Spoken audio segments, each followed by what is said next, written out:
মানুষ সুদের টাকা, ঘুষের টাকা অর্থাৎ হারাম টাকা পকেটে নিয়ে বাজারে গিয়ে হালাল মাংসের খোঁজে ব্যস্ত, হালাল সাবান কেনায় ব্যস্ত, হজ এবং উমরা করায় ব্যস্ত, পাঞ্জেগানার নামাজ পড়ায় ব্যস্ত, তসবিহ হাতে জিকিরে ব্যস্ত।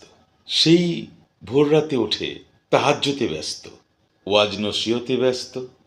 কিন্তু বেকুবের দল, ওরা জানে না হালাল নেই তো ঈমান ব্যর্থ, হালাল নেই তো নামাজ ব্যর্থ, হালাল নেই তো রোজা ব্যর্থ, হালাল নেই তো জাকাত ব্যর্থ, হালাল নেই তো হজ ব্যর্থ।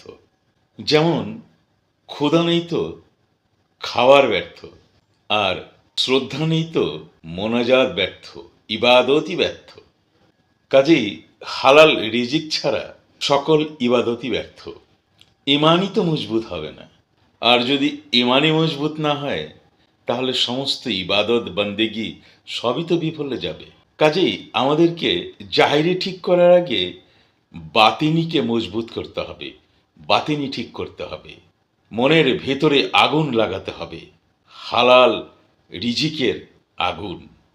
কাজেই মনের ভিতরে আগে হালালের আগুন লাগাও, অন্তর আলোকিত করো, দেখবে বাইরে আপনা আপনি আলোকিত হয়ে গেছে। সেই সাথে তোমার জীবনও আলোকিত হয়ে উঠবে।